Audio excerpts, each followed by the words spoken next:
Pada kesempatan kali ini saya Agus Priyanti dari SD Negeri Romano, yang mana saya adalah CBP angkatan 11 dari ajarannya yang akan mempresentasikan atau memberi pemahaman tentang budaya positif, yaitu aksi nyata modul 1.3 berbagi konsep berbagi pemahaman dan pengalaman mengenai penerapan konsep inti budaya positif.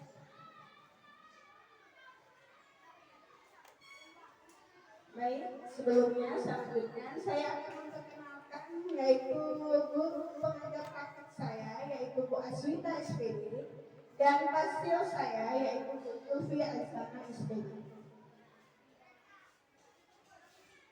Ada konsep-konsep inti modul budaya positif, perubahan paradigma belajar, disiplin positif, kebutuhan dasar manusia, motivasi perilaku manusia, posisi kontrol, keyakinan kelas dan segi restitusi adalah konsep-konsep inti budaya positif yang mana nanti akan kita terapkan pada sekolah kita, yaitu SD Negeri Romano.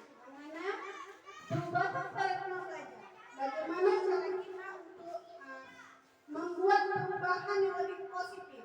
Mungkin dari awal kita berubah yang tadinya sebagai posisi yang mungkin lebih melihat banyak kesalahan, ya, atau kita melihat sisi negatifnya dari itu, ya. Kedua yaitu disiplin positif, yang mana sekolah tersebut pasti mempunyai disiplin. Disiplin positif di sini nanti saya akan jelaskan dalam slide-slide saya, dan juga kebutuhan dasar, motivasi juga khusus kontrol. Nah, perubahan paradigma belajar, di mana pada zaman kolonial Belanda kita rakyat Indonesia kebanyakan sering ditindas sehingga tidak ada pendidikan saat itu. Kalaupun ada pendidikan, kita hanya diajarkan membaca dan tulis, berhitung, selebihnya tidak. Itu pun untuk kebutuhan mereka. Kebutuhan bagaimana?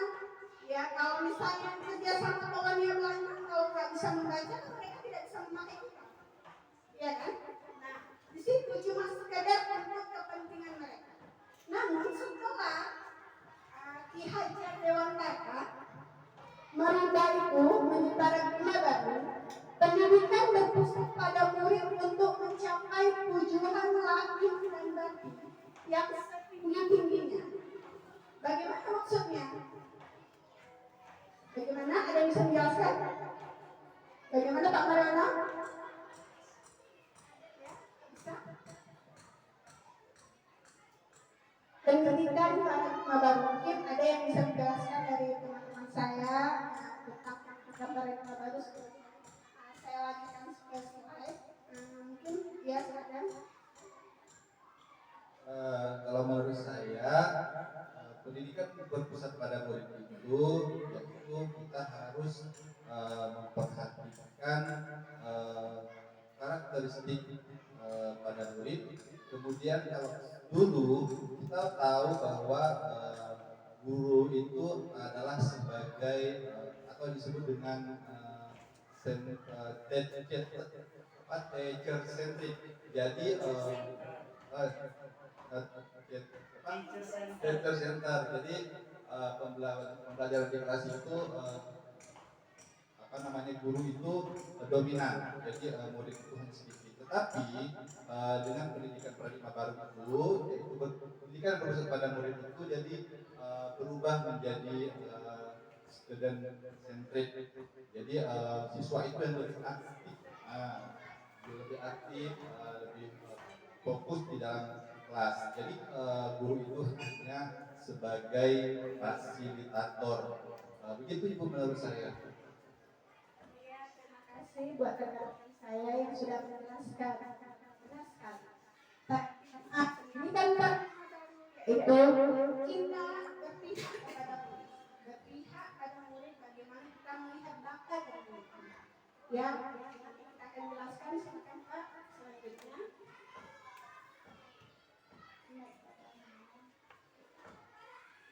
pendidikan paradigma baru, yaitu pembelajaran yang berorientasi pada penguatan kompetensi dan pengembangan yang sesuai dengan nilai-nilai Pancasila. Pembelajaran paradigma baru memastikan praktik pembelajaran yang berpusat pada murid, yang mana setiap murid belajar sesuai dengan kebutuhan dan tahap perkembangannya untuk mewujudkan profil pelajar Pancasila. Nah, seperti saya ungkapkan tadi bahwa kita menuntut anak yaitu melihat bakat, minat, motivasi dan segala macam dari anak sehingga kita bisa melihat kebutuhan anak. Pak. Ya, profil pelajar Pancasila sudah pasti kita sudah tahu, apalagi di era kurikulum merdeka ini.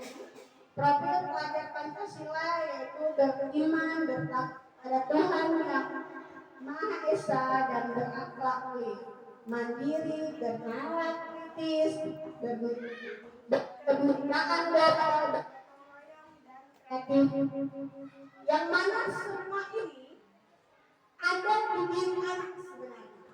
Sebagai guru kita menggali ada pada anak.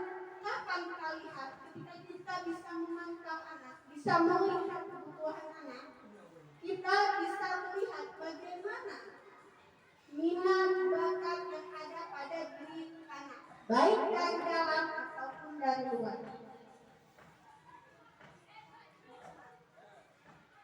Disiplin positif.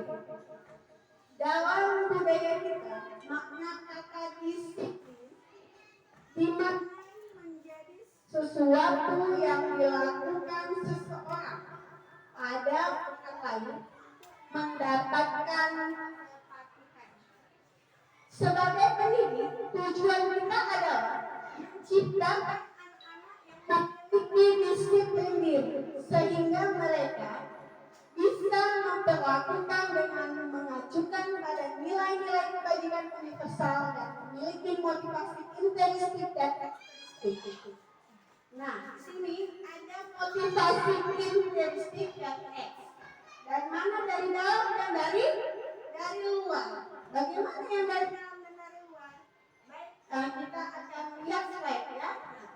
Disiplin positif merupakan salah satu cara penerapan disiplin yang bertujuan mengangkat kesadaran anak untuk melakukan tanpa hadiah, tanpa ancaman maupun tanpa hukuman. Kenapa demikian? Kita sering melihat di lingkungan sekolah bahwa sesuatu yang dilakukan oleh anak itu karena ada sesuatu, karena ada imbalan, atau karena ada rasa takut yang ada dalam dirinya.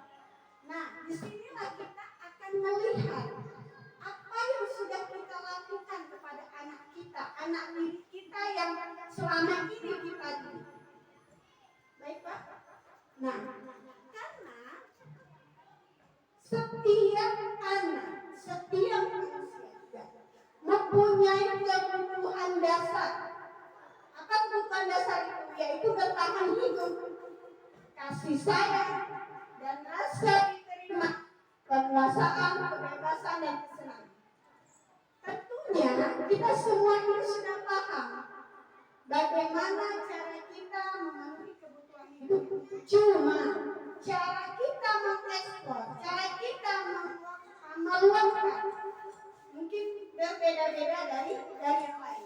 Seperti bertahan hidup. Kadang di kelas kita sering melihat anak ketika sudah masuk atau sudah waktunya jam belajar, ada yang masih apa ibu? Iya, masih di luar, masih makan. Kenapa dia? Karena dia salah satu itu kebutuhan atau bertahan hidup. Salah satu makan adalah kebutuhan atau bertahan hidup. Mereka mungkin alasan, kita nggak tahu. Nah, kenapa kamu di kelas makan? Atau mungkin waktu yang pertama kebiasaan. Nah, masuk ke kelas nah. Sebelum kita memulai pelajaran pasti kita lihat ada anak yang masih makan, Bu, saya makan dulu yang lapar. Sering kali terjadi kalau kita senang simpan makanan uang atau duit dan segala macam, tanpa kita melihat kenapa anak itu makan di meja, makan di kelas. Kita tidak melihat itu. Kenapa? Seharusnya sebagai guru atau saya sendiri pun belajar bahwa kita harus bisa melihat apa kebutuhan yang ada pada anak itu. Kenapa dia bisa makan di kelas? Saat jam belajar. Sedangkan waktu ini sudah kita berikan. Masuk sekolah jam 7.30 misalnya. Seharusnya jam 7 dia sudah makan. Nah kembali lagi bahwa dia mungkin ada sesuatu di rumah kan, telat dia bangun di rumah, tidak ada apa-apa yang mungkin orang tuanya keluar sibuk ke sawah, apalagi di lingkungan sekolah kita yang pagi kalau ibu atau ayahnya pasti sudah ke sawah, mungkin dia pakai baju sendiri, dia menggunakan setriput sekolahnya sendiri, sehingga ketika dia mau makan dia takut telat. Maka dari itu kebutuhan hidup bagi anak itu tidak kita lihat, tapi kita melihat anak kita ketika ini sudah ini tidak disiplin seperti itu. Nah, bagaimana disitulah kita mau merubah mindset itu supaya kita tidak melihat kesalahan anak. Bukan berarti kita lihat bahwa kita harus berpihak pada murid. Nah, di situ berpihak pada murid bukan berarti Bu, saya nggak mau belajar tidak turutin. Bukan. Bu, saya mau makan ya Bu, iya bukan. Tetapi yang dikatakan berpihak pada murid, kita melihat kebutuhan dia. Apa sebenarnya yang terjadi pada dirinya? Itu yang utama. Karena apa? Kita guru ini adalah orang tua kedua dia. Ketika kita tidak bisa melihat itu, maka yang kita lihat adalah sisi negatif. Maka dari itu, kita akan melihat bahwa kita harus tahu bagaimana anak, bagaimana dia di rumah itulah harus adanya pendekatan. Nah, dan kita lihat bahwa guru-guru sekarang juga ingin melihat kedisiplinan. Kita selalu dan luar biasa kepada guru-guru kita yang selalu memberi disiplin. Supaya apa? Memang benar. Supaya apa? Kita tahu bahwa disiplin itu harus ditegakkan. Kalau tidak disiplin, mungkin anak-anak kita akan sesuka hati. Nah, itu tadi sesuka hati. Kadang-kadang kita melihat kondisi kita yang berbeda di antara sekolah kita dengan sekolah kota ya. Mungkin kalau sekolah kota kita bisa melihat kedisiplinan mereka itu luar biasa. Kalau kita mungkin seperti ini, tapi justru karena itulah adalah tantangan bagi kita, guru, bagi kita untuk bisa melihat mereka, bagaimana mereka, apa yang kita lakukan sebagai pendidik. Baik, next Pak. Nah, motivasi perilaku manusia. Motivasi adalah dorongan yang timbul pada diri seseorang secara sadar atau tidak sadar untuk melakukan suatu tindakan dengan tujuan tertentu. Nah, motivasi perilaku manusia. Kita sering melihat nih, kita memotivasi orang kadang-kadang ada yang langsung, ada yang dengan sikap. Contoh, misalnya seperti teman saya misalkan yang misalnya rajin apa, anak-anak yuk kita nyapu, itu adalah motivasi yang menunjukkan yuk kita bersihkan halaman kita bersihkan rumah. Itu adalah motivasi yang apa? Kesadaran diri kita menunjukkan bahwa inilah kita harus membersihkan sekolah sebelum kita belajar supaya lingkungan kita bersih. Itu adalah motivasi yang luar biasa. Dan tentunya teman-teman di sekolah kita semuanya pasti mempunyai motivasi dengan apa? Kesadaran. Karena apa? Kalau kita tidak dari kita, mungkin tidak akan apa? tercapai kan? Kita ingin anak-anak kita seperti ini, tapi kita nggak terjun langsung. Dan alhamdulillah di sekolah kita ternyata luar biasa, guru-gurunya hebat, luar biasa, walaupun kita di pedalaman, tetapi luar biasa. Kenapa saya bilang luar biasa? Kadang kalau di kota atau di tempat lain, guru itu nggak mau lah turun terjun menyapu rumput, menyapu. Karena apa? Kita apa mengajar, ya kan? Iya, nggak pernah. Saya lihat kalau misalnya ada nih tugas guru harus ini ya. Dan mana itu muncul? Dari kesadaran kita ketika kita lihat masuk, ya Allah, berantakannya kelas ini, ya Allah, ya kan? Dari mana? Dari kesadaran. Iya, dari kesadaran, dan alhamdulillah luar biasa. Saya kagum sekali karena sekolah kita ternyata semua guru-gurunya mempunyai kesadaran yang luar biasa. Iya, betul sekali. Menggerakkan, benar sekali. Dari mana? Dari diri menggerakkan. Dan itu adalah nilai plus. Kenapa? Murid melihat bukan guru aja nih yang kerja atau anak-anak bukan. Dari situ kita lihat, guru aja yang mengajar mau dia bekerja. Guru aja yang mengajar mau dia terjun langsung. Kalau kita menanamkan nilai itu, dia akan mungkin sekarang tidak. Berapa tahun lagi yang nanti akan kita tanamkan setelah itu? 5 tahun ke depan. Setelah dia apa?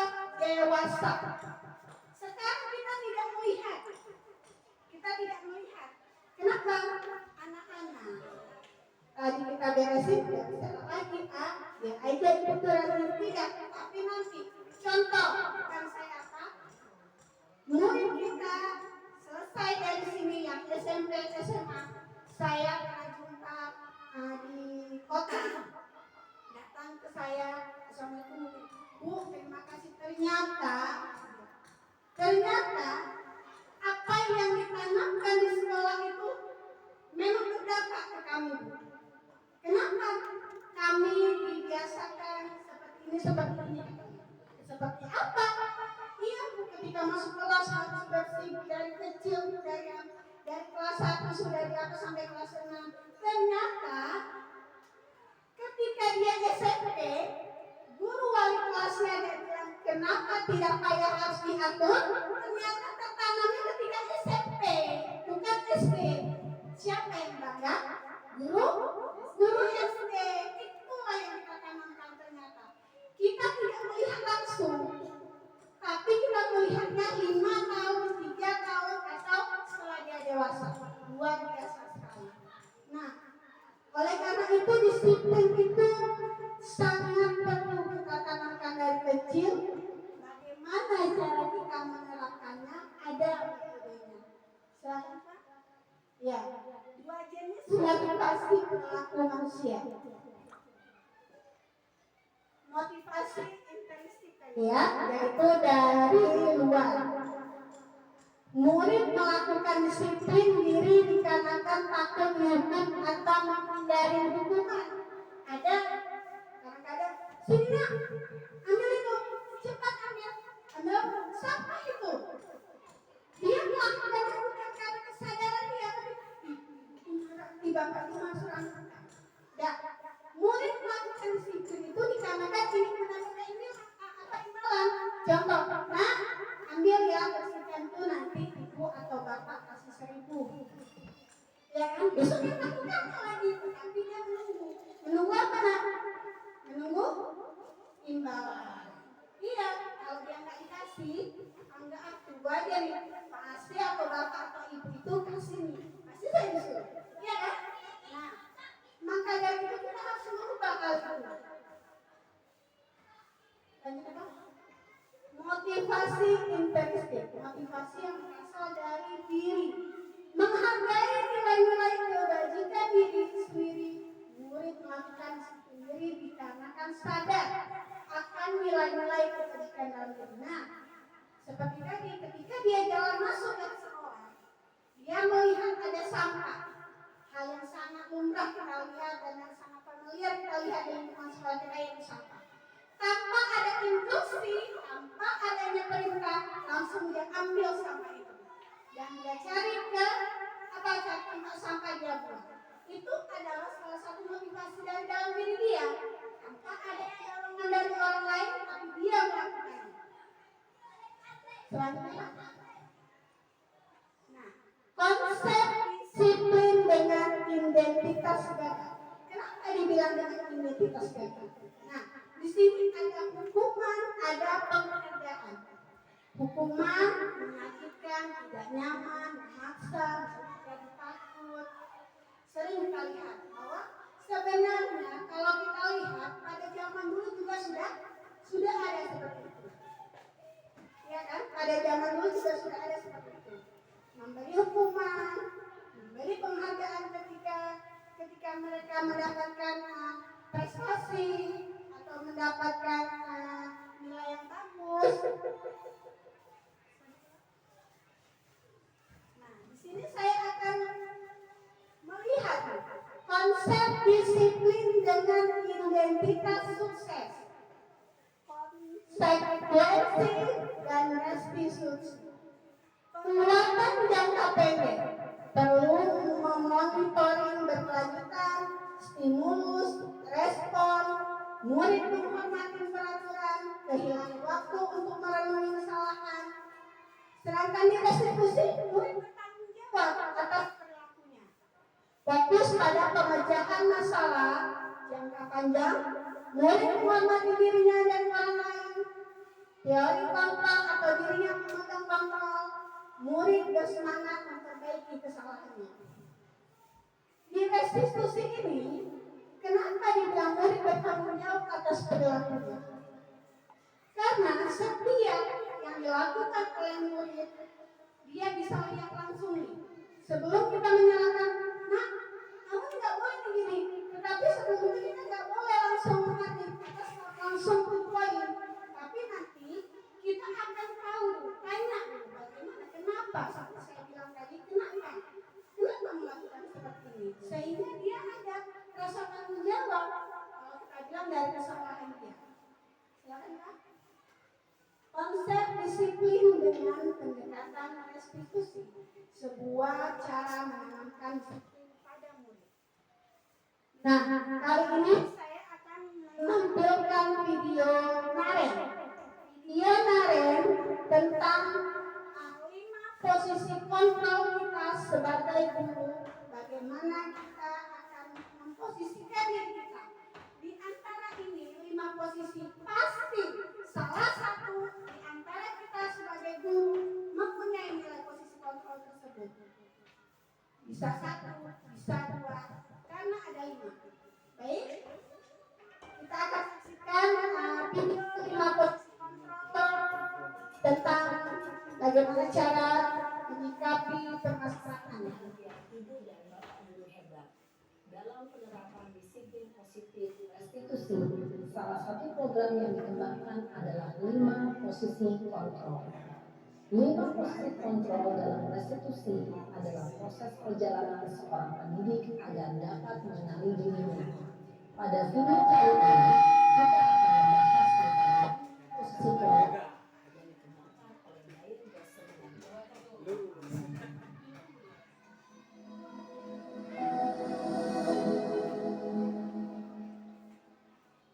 Lima posisi kontrol itu adalah 1. Posisi penghukum, 2. Posisi pembuat rasa bersalah, 3. Posisi teman, 4. Posisi pemantau atau monitor, dan 5. Posisi manajer. Untuk lebih memahami kelima posisi tersebut, mari kita saksikan kasus Naren yang terlambat hadir 20 menit di sekolah dan melihat bagaimana kelima posisi kontrol dalam menghadapi masalah tersebut.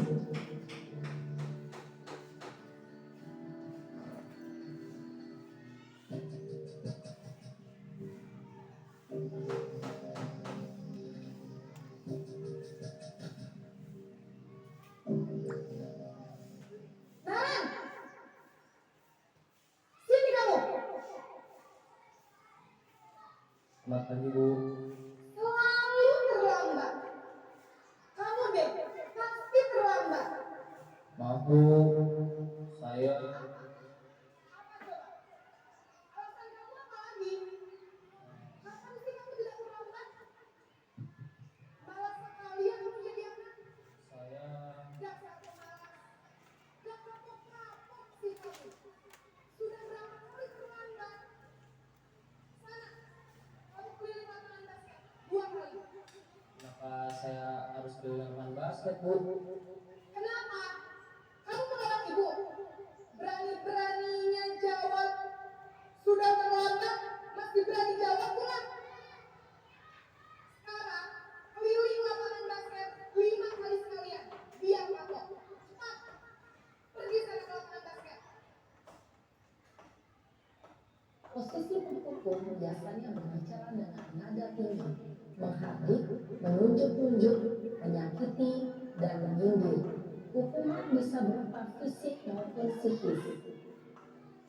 Ibu dan bapak guru hebat. Dampak yang terjadi pada murid ketika guru berada pada posisi pemukul adalah murid cenderung akan memberontak, bahkan menyimpan dendam.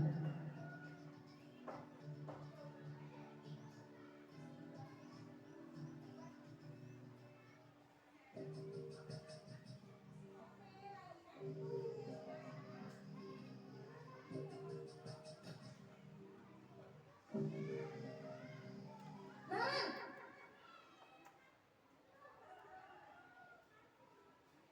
Selamat pagi Bu. Naren. Kamu kenapa terlambat lagi, nak? Ya Tuhan, Naren. Kamu senang ya bikin ibu susah ya? Kalau kamu terlambat lagi, nanti ibu yang ditegur bapak kepala sekolah, nak.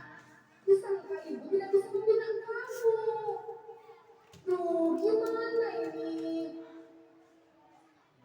Maaf Bu, Duh, Gusti Naren. Kamu suka ya kalau ibu ditegur bapak kepala sekolah? Terus, sekarang ibu harus tulis apa ini di buku absen? Ini kamu sudah sering terlambat loh. Ibu harus apa coba? maaf Bu, maaf sekali. Ya sudah, lain kali jangan bikin ibu susah lagi ya nak ya. Ibu tidak akan kuat lagi kalau kamu begini terus. Bisa jantungan kalau ibu ditegur bapak kepala sekolah. Sana cepat kelas. Maaf ya Bu, maaf sekali. Posisi membuat rasa bersalah, berbicara dengan nada tenang, cenderung lembut, namun kata-kata yang diutarakan membuat murid merasa menjadi orang yang gagal, memandang buruk dirinya sendiri, merasa tidak berharga, dan tidak sanggup membahagiakan orang lain. Ketika guru mengambil posisi membuat rasa bersalah, murid akan menganggap dirinya yang bersalah dan ia akan menyimpan emosi negatif tersebut di dalam dirinya.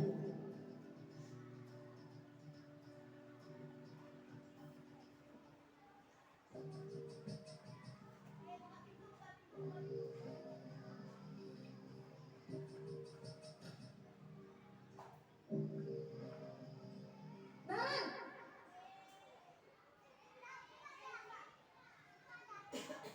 Selamat pagi Bu. wah sudah jam berapa ini nak? Terlambat lagi ya sayang. Iya Bu, habis ibu saya udah membawakan saya Bu. Kamu malah menyalahkan ibu kamu. Kamu bukannya anak yang lainnya paling kencang. Kok terlambat sih? Iya Bu, saya memang terlambat bangun tadi. Jadi biarpun saya lari kencang, tetap gak kejar Bu. Ya sudah sana. Nanti lain kali larinya lebih kencang lagi ya. Biar gak terlambat lagi. Bikin senang ibu. Demi ibu. Bisa kan? Bisa lah Bu. Ya sudah sana masuk kelas. Ibu beresin urusan absen kamu. Kamu ini ada-ada saja. Dalam posisi teman, guru berbicara dengan nada suara ramah, akrab, cenderung bersenda gurau untuk menjaga suasana tetap santai. Murid akan merasa senang, aman, dan akrab dengan guru. Identitas yang tercipta adalah identitas sukses atau berhasil. Namun, perlu diingat, karena ini masih dominan eksternal, maka ada faktor ketergantungan dari murid kepada orang tertentu. Di sini guru aksennya, sehingga di lain waktu murid bisa berperilaku baik, namun hanya kepada orang-orang tertentu saja.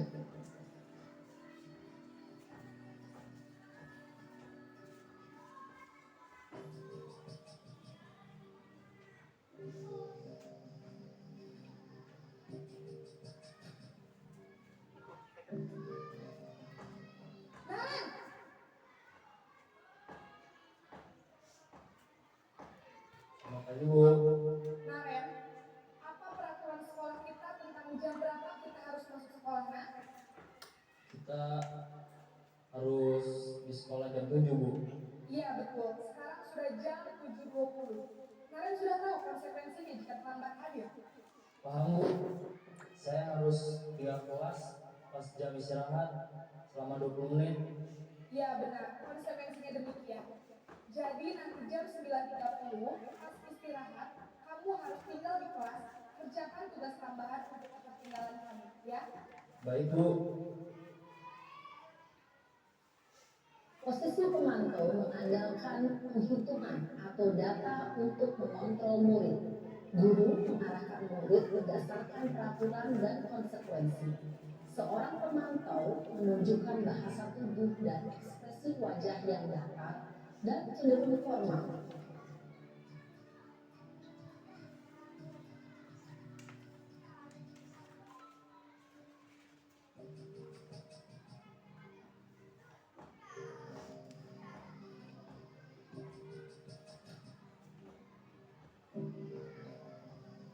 Naren!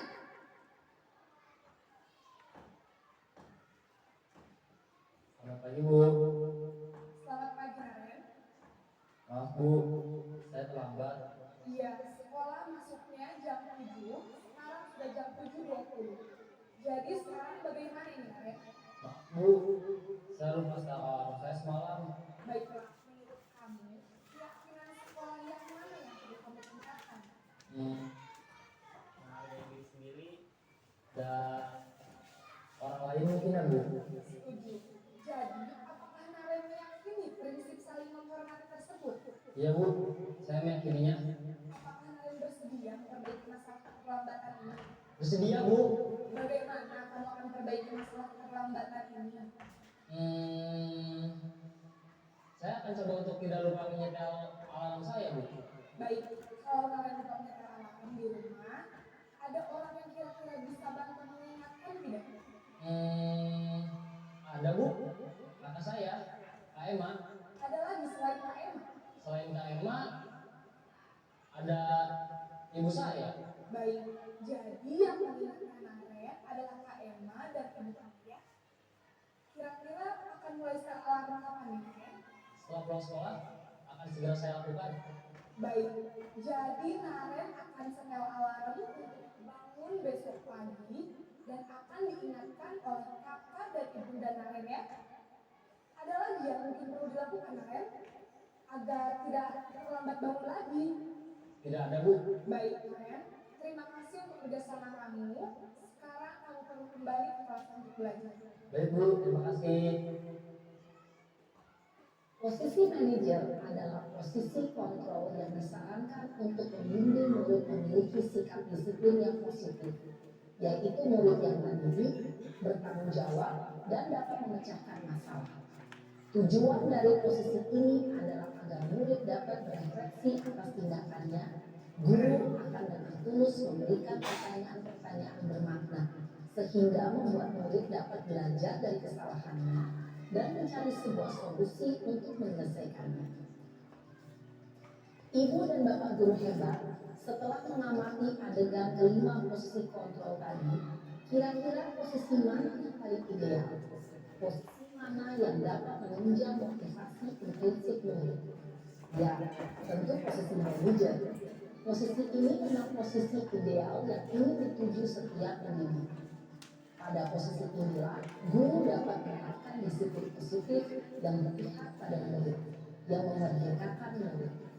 Perjalanan seorang pendidik tentunya tidak mudah untuk sampai pada posisi seorang manajer. Namun, tujuan kita pasti, yaitu menciptakan murid-murid yang mandiri, merdeka, dan bertanggung jawab. Semoga penggambaran 5 posisi kontrol yang telah diperlihatkan ini dapat menjadi ajang refleksi bagi kita semua, agar dapat terus mengasah dan menerapkan disiplin positif yang memerdekakan murid. Mari terus berlatih dan bersemangat. Selamat menerapkan. Salam dan bahagia Ibu dan Bapak Guru hebat.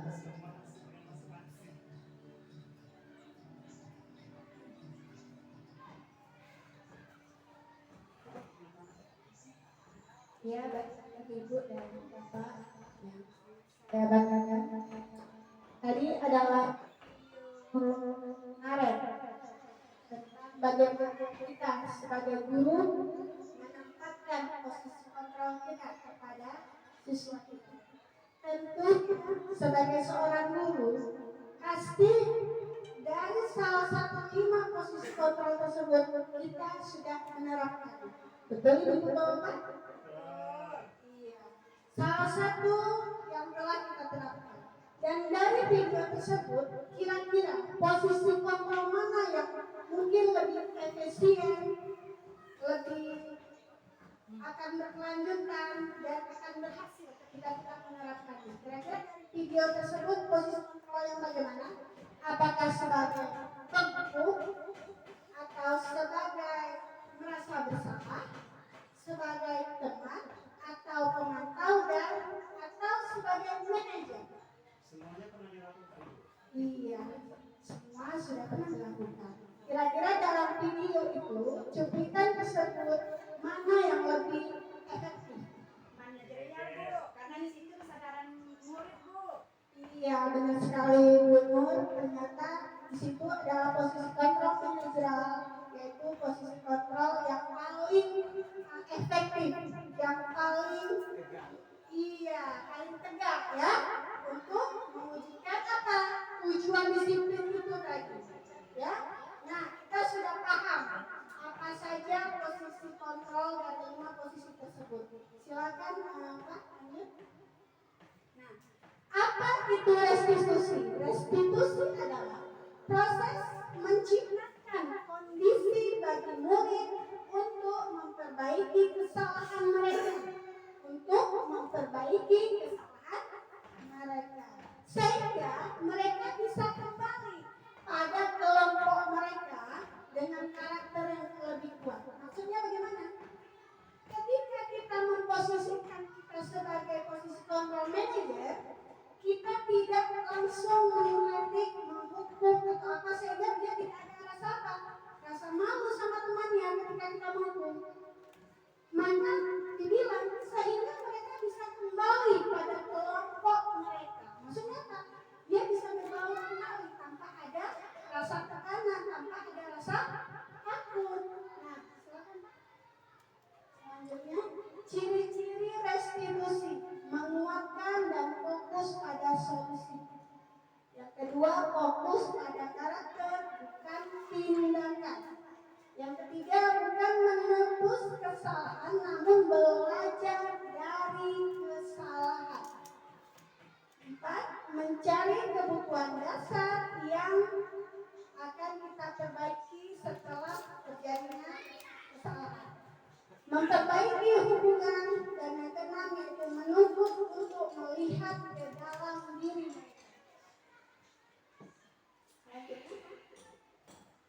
Nah, perbedaannya kita bisa lihat di sini dari kasus murid terlambat datang ke sekolah.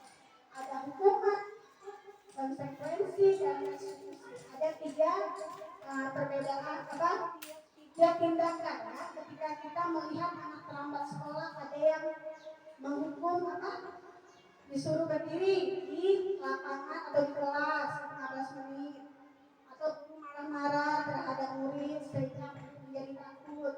Ada juga murid disuruh menulis, saya tidak akan terlambat sebanyak 100 lembar atau 1 ring kadang ya. Yang kedua apa? Konsekuensi. Konsekuensi itu bagaimana penerapannya ya? Guru memberikan konsekuensi untuk tetap berada di kelas selama jam istirahat berlangsung. Jadi anak murid tidak keluar saat jam istirahat karena itu adalah konsekuensi dan dia terlambat masuk ke kelas. Guru tegas dan siswa menghormati peraturan. Sedangkan yang restitusi, guru menanyakan keyakinan kelas dan dirinya, kemudian guru membantu siswa menyelesaikan masalahnya. Bagaimana? Ya seperti tadi, ketika siswa masuk ke dalam kelas, kadang dia tadi apa? Makan di kelas yang saya bilang tadi, yang saya ceritakan tadi bahwa kenapa anak murid itu makan? Nah disinilah guru menanyakan keyakinan kelas. Keyakinan kelas itu seperti peraturan yang lalu ya, tapi kita ubah sebagai keyakinan kelas. Keyakinan kelas itu dimaksudkan kesepakatan bersama antara keluarga kelas. Sehingga kita tanya dulu keyakinan kelas itu kira-kira hal yang dilakukan itu salah atau tidak. Ya, setelah itu apa? Kita membantu menyelesaikan masalahnya. Membantu menyelesaikan masalahnya bukan berarti kita apa? Membenarkan kesalahan dia bukan. Tapi apa? Dia menyadari kesalahannya, dia bertanggung jawab. Guru terbuka dan siswa menghormati diri dan orang lain. Kenapa bisa dibilang terbuka dan siswa menghormati lain? Karena ketika kita tanya dengan hal yang dia lakukan saat dia masuk, kita dekatkan dia merasa nyaman. Dia merasa tadinya dia nggak berani minta kenapa ya saya makan. Dia datang ketika kita merangkul dia, kita tanya kenapa nak? Ya bu, pagi saya berburu, mama bersawah.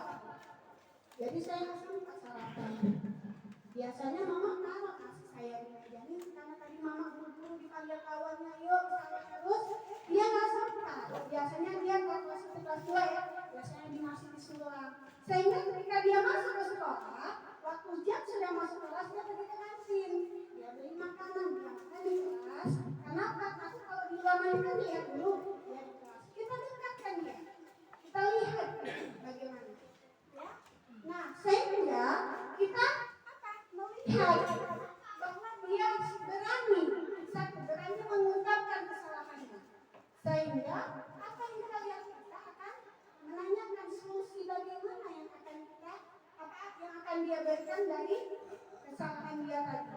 Sehingga dia besok saya tidak akan nih makan lagi, besok saya akan lebih cepat bangun, saya akan makan di rumah, tidak akan makan di kelas lagi. Nah itu tadi dari keyakinan kelas. Baik, selanjutnya Pak. Nah posisi kontrol ya. Oke, selanjutnya ada sebagai penghukum, membuat rasa takut, rasa bersalah, teman, pemantau dan manajerial. Nah, semua ini adalah 5 posisi kontrol yang mungkin kita semua dulu sudah melakukannya dan pasti ada salah satu yang sudah kita lakukan di sekolah kita. Karena semua ini bukan salah. Tidak ada yang mengatakan salah. Kita sudah melihat video, kita sudah lihat video Daren, ada posisi menghukum, posisi membuat rasa bersalah, teman pemantau juga negatif. Semua ini bukan salah.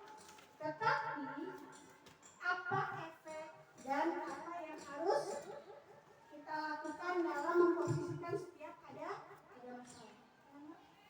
Nah, penerapan 5 posisi kontrol tadi yaitu menghukum, membuat rasa bersalah, teman, pemantau dan manajerial. Nah, selanjutnya Nah, keyakinan kelas. Kenapa nih keyakinan kelas? Kenapa enggak peraturan kelas, tata tertib kelas? Kenapa? Nah, ibu bapak, kita sering buat di kelas itu peraturan ya biasanya ya, peraturan atau tata tertib.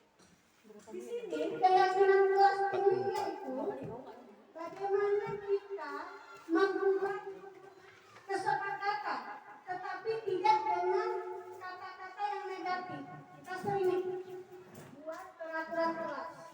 Coba buat peraturan kelas misalnya. Ya, buat peraturan kelas tidak boleh buang sampah. Ya, pasti ada kata tidak boleh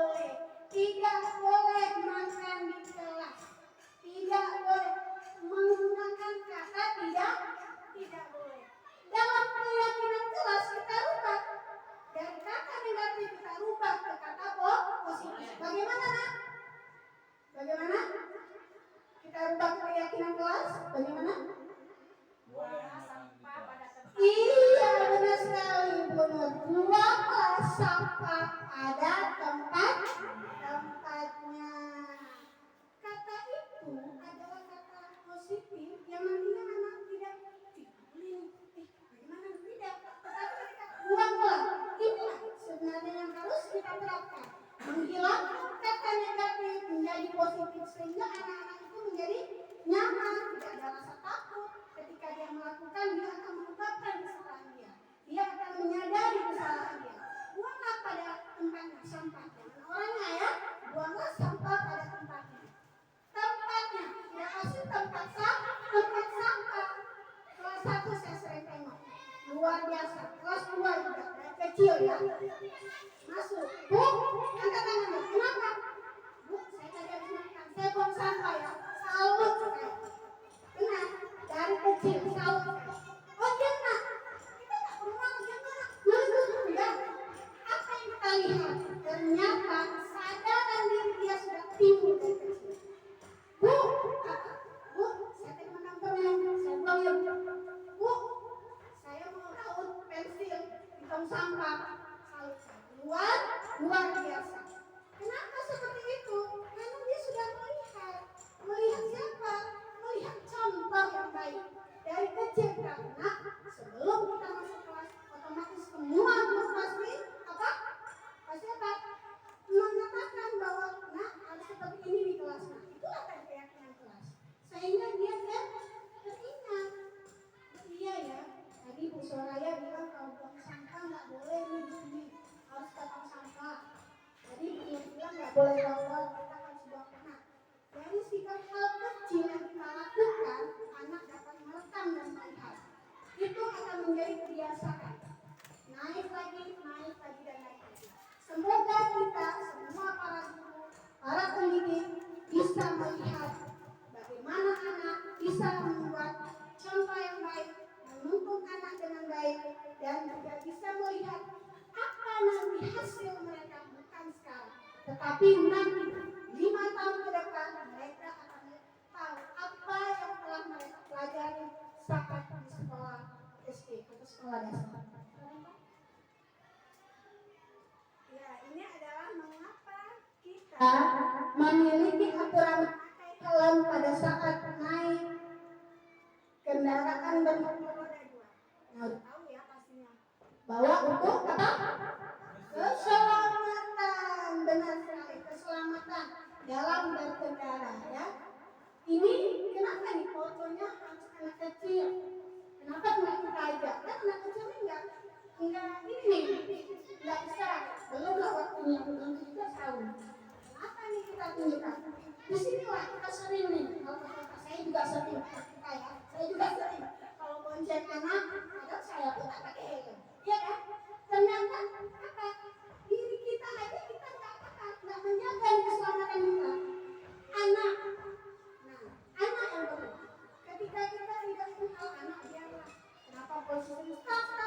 Kalau saya pakai helm, anaknya enggak. Ibu mau selamat sendiri, anak tidak. Susah Pak. Susahnya bagaimana? Dia rasa nih Pak, begitu. Nah, dari kita jangankan dulu di rumah pun kita harus bisa menjadi panutan bagi anak kita. Jadi saya juga sering seperti itu bahwa saya sering membonceng anak saya jangan pakai helm. Ternyata dampaknya luar biasa. Saya sering ditegur sama Pak Polisi itu, ya. Saya sering apa? Proses pembuatan keyakinan kelas. Guru bersama murid membuat keyakinan kelas. Di sini ada berdiskusi tentang peraturan kelas, merumuskan tentang peraturan kelas, dan peraturan kelas menjadi keyakinan kelas. Lalu kita tempelkan di kelas. Nah, pasti semua guru sudah melakukan hal itu. Cuma mungkin kata-katanya yang berbeda ya. Yang tadi saya bilang bahwa biasanya kita buat kata tertib kelas atau peraturan kelas. Mari sekarang kita ubah menjadi tulisannya apa? Keyakinan kelas. Dan buat kata-kata negatif di dalam kita buat keyakinan kelas. Yang tadinya tidak boleh buang sampah, kita bilang apa tadi? Kita buanglah sampah pada tempatnya. Tidak boleh tidur di kelas, kita ganti menjadi apa? Disiplin itu ya pasti semua, ya kan? Nah, tidak boleh bicara dalam kelas ketika guru menjelaskan. Tidak. Apa kita ganti? Menghormati dan menghargai orang lain. Next, Pak. Nah, keyakinan kelas seperti bertanggung jawab mengerjakan bersikap tenang saat pelajaran berlangsung. Nah, seperti saya bilang tadi, bersikap tenang saat pelajaran berlangsung. Kita sering bilang, jangan ribut di kelas. Inilah kata-kata positif yang kita buat dalam membentuk keyakinan kelas. Disiplin dan bersikap jujur. Bersikap jujur yang bagaimana? Ketika dia melakukan kesalahan, dia tidak memanfaatkan orang lain, tapi dia Bu, saya tadi kan ketika ibu jelaskan sekali perut saya Bu. Nah itu termasuk apa? Sikap jujur. Karena kan ada anak nih, kenapa kamu tadi bicara terus kelompok? Enggak ada Bu, ya kan? Tapi kenapa? Dengan tidak kelas dan kita jelaskan kepada siswa, mereka akan langsung, oh iya Bu, tadi saya pakai bodoh kamu. Tadi saya mau keluar sebentar, maka saya nggak lebo-lebo sini kita di kelompok itu. Ada ibu jelaskan. Nah, semoga kita para guru bisa membuat keyakinan kelas itu dengan nilai positif, dengan tanggung jawab, juga dengan kesepakatan bersama, yaitu warga belajar kelas. Bagaimana pembentukan keyakinan kelas? Tadi kita sudah bilang bahwa nggak usah banyak-banyak. Tadi keyakinan kelas kan nggak usah banyak-banyak, tidak boleh. Tetapi apa? Dengan sikap menghargai, menghormati orang lain, disiplin, dengan singkat jelas padat, tapi mereka tahu mampu semuanya. Dibuat dalam bentuk positif. Nah, tadi kan kita bilang nih bahwa sering kita buat peraturan tidak apa nih? Dibuat dalam bentuk positif sehingga kata-kata itu juga akan ibu aja menerapkan itu dengan kata-kata yang indah, sehingga dia juga akan iya saya juga harus seperti itu. Semua warga kelas dilibatkan pada saat pembuatan. Seperti saya bilang tadi, satu kelas kita buat. Nah, apa nih kesepakatan kelas yang akan kita buat untuk kelas kita supaya ini. Siapa yang memimpinnya? Siapa? Guru kelasnya boleh. Misalnya kalau dia jadi wali kelas, guru kelasnya dia buat kesepakatan. Lanjut Pak. Nah, penerapan segitiga restitusi kita melihat tadi video Darren. Di situ adalah penerapan bagaimana cara menyelesaikan masalah. Ada menstabilkan identitas, validasi tindakan yang salah, menanyakan keyakinan. Menstabilkan identitas. Ketika anak saat datang terlambat masuk, kita langsung apa ini? Kenapa telat? Selalu telat tidak. Tapi kita ajak dia, masuk, duduk dulu. Nah, nanti kapan? Kita akan nanti ya setelah ini kamu belajar dulu, setelah belajar kamu nanti kembali. Kemana ke kantor atau setelah anak keluar? Setelah itu baru kita tanya tentang penerapan ini. Kenapa dia melakukan kesalahannya? Validasi tindakan yang salah. Kenapa? Oh iya Bu, saya seperti ini. Ada solusinya dalam menyelesaikannya.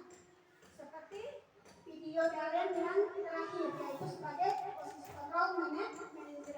Dia menerapkan segitiga restitusi dengan menanyakan, menstabilkan, dengan validasi tindakan dan juga menanyakan keyakinan kelas. Sehingga apa? Anak tidak merasa takut, terancam dan dia nyaman. Nah, sampai di sini tujuan dari penerapan disiplin positif adalah agar terbentuknya murid-murid yang berkarakter, berdisiplin, santun, jujur, peduli, bertanggung jawab dan merupakan pembelajaran sepanjang hayat. Nah, sepanjang hayat. Kenapa saya terapkan sepanjang hayat? Enggak sekarang. Nanti 5 tahun ke depan, nanti ketika dia dewasa, dia akan ingat apa yang telah diajarkan, apa yang telah diberikan kepada dia nanti. Dia akan ingat nanti ketika dia sudah dewasa, jumpa sama kita, dia akan menerapkan itu. Dia akan tahu bagaimana setelah diterapkan itu, dia terapkan dia. Itulah yang sepanjang hayat. Sesuai dengan standar kompetensi lulusan yang diharapkan. Nah, Bapak-bapak dan Ibu semuanya yang saya katakan, demikian yaitu tentang penerapan dari pemahaman kita disiplin positif. Terima kasih telah memberi waktu dan kesempatannya, memberikan ide-idenya kepada saya juga, memberikan masukan kepada saya, sehingga kita bisa melihat bagaimana kita membuat keyakinan kelas bersama dan akan kita terapkan di sekolah ini. Terima kasih kepada Bapak dan Ibu yang sudah meluangkan waktunya, dan saya ucapkan beribu-ribu terima kasih atas dukungan dan support kalian untuk CDP Angkatan 11 ini untuk menjadikan sekolah kita itu lebih maju dengan bergerak dan menggerakkan seperti yang kita akan buat, akan kita laksanakan di sekolah kita. Mungkin tidak secara instan, tetapi bertahap. Semoga apa yang saya terapkan, apa yang saya berikan dapat memberi masukan kepada teman-teman untuk semua dalam proses pembelajaran. Terima kasih. Assalamualaikum warahmatullahi wabarakatuh.